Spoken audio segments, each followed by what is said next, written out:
August 19, 1994, about 3:30 p.m.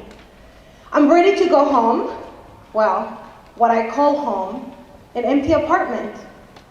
I get there, and I'm thinking, I need to call my dad. I had the worst day in my life, and I need to call him. What am I doing here? What am I doing in the United States of America? As soon as I call him, I'm sure he's going to come and get me. So I pick up the phone and I call my dad. And I started crying. And I told him, I had the worst day in my life. Please come get me. And he said, okay, I'm going to ask you one question and one question only. And if the answer is yes, I'll send someone to come get you. If the answer is no, you'll stay. Deal? Deal. One question, what harm could that be? So he asked, did you do your best today? And I thought, shit. If I lie, he'll know I lie because I'm a terrible liar. If I tell him the truth, he's gonna leave me here. What do I do? So I decided to tell him the truth. And I said no. He said, I love you. Make it work. Hangs up the phone. But let me tell you about my day. It started at 7:30 in the morning. I was 50 years old. I walked into a classroom, my first year as a junior in high school. 15. You remember when you were 15, right? You probably don't because it's a long time ago. But some of you do, right? 50 years old. Everything mattered at that moment. Everything. If you look at me the wrong way, if you said something, can you imagine, just for 1 second, walking into a classroom full of people that I had no idea who they were? I couldn't understand what they were saying. I did not speak English. People were talking. I thought they were talking to me. People were laughing. I thought they were making fun of me. Coming from a small town in Chihuahua, Mexico, being popular in high school the first 2 years, right? Being a straight-A student, I come to the United States into a classroom that I have no idea who these people are. Nobody knew me. I was absolutely nothing. I felt this big. So now you can imagine why I was so eager to go home at 3:30 and call my father. And as the day became longer and longer, it became worse and worse and worse until that moment. But that question really had me thinking, did I do my best that day? At that point, after that call, I knew, knowing my father, that success was my only option. So I needed to make it work. So I said, okay, what do I do? How do I make it work? So then I thought, I need to embrace who I am. And I need to do something with what's happening to me. So I thought, I'm passionate about education.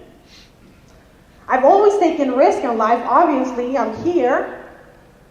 I'm determined, and I'm always grateful. So let's see if those four principles of success will help me through this journey.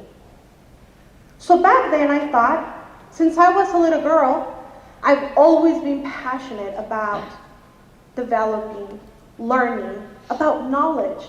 I wanted to travel, I wanted to learn, I wanted to do something with my life. I wanted to do something better, greater, and bigger, right? So back then, that passion into doing something with my life, going through high school, learning English really helped with the pain. Now, I still carry that passion with my education. Who would have known? I not only graduated from high school, but I graduated with honors. Can you believe that? I finished my bachelor's. I have my MBA. That passion was that motor that kept me going and going.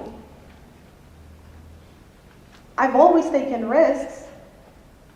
That was a huge risk, coming to the US.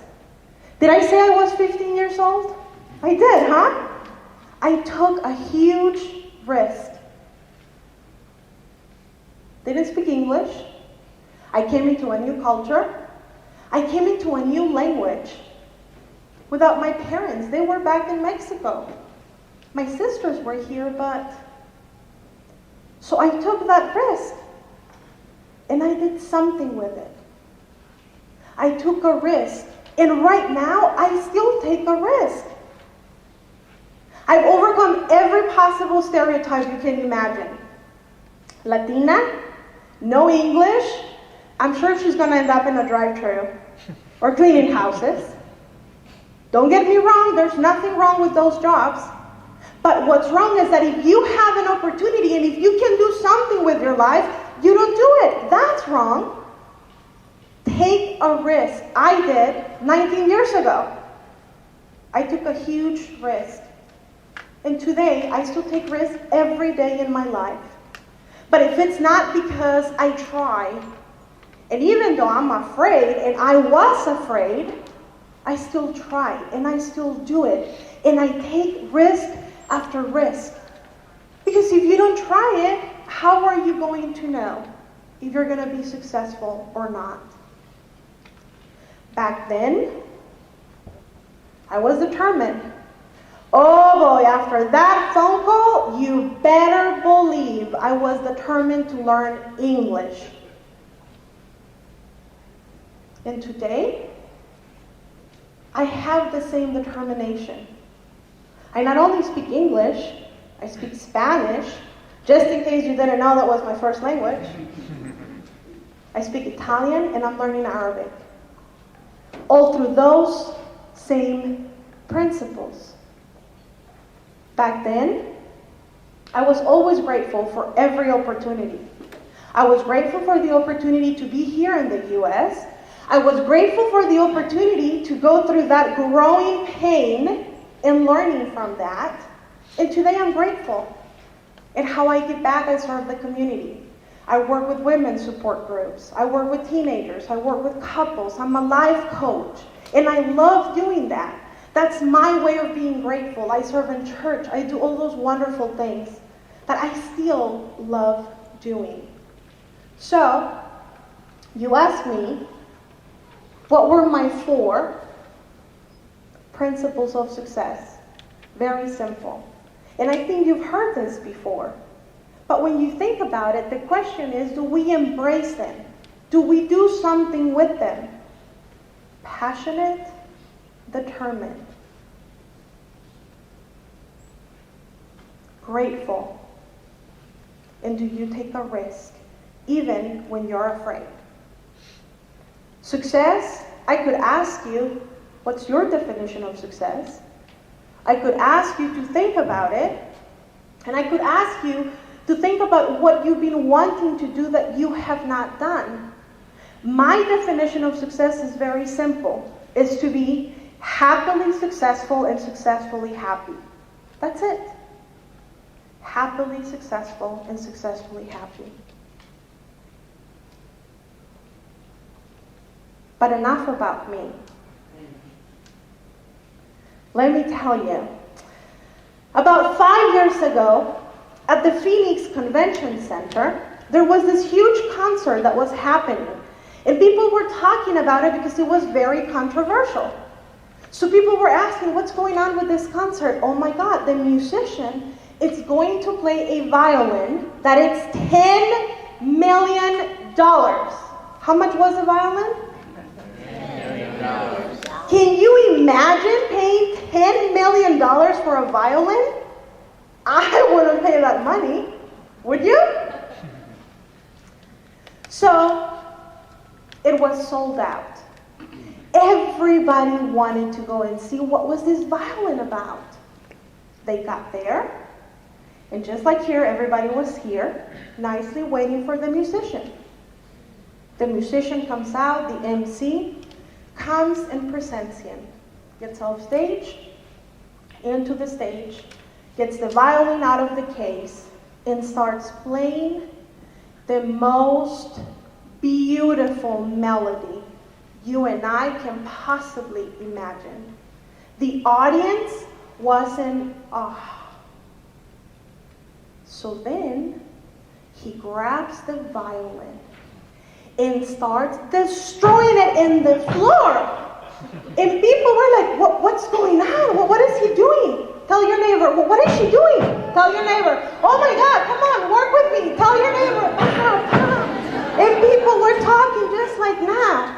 And he said, hold on. This violin was only $20. I bought it in the flea market. Now let me go and get the $10 million violin.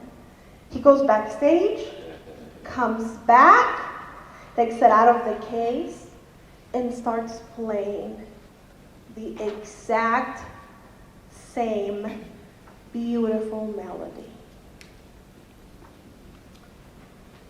I don't think the violin really matters.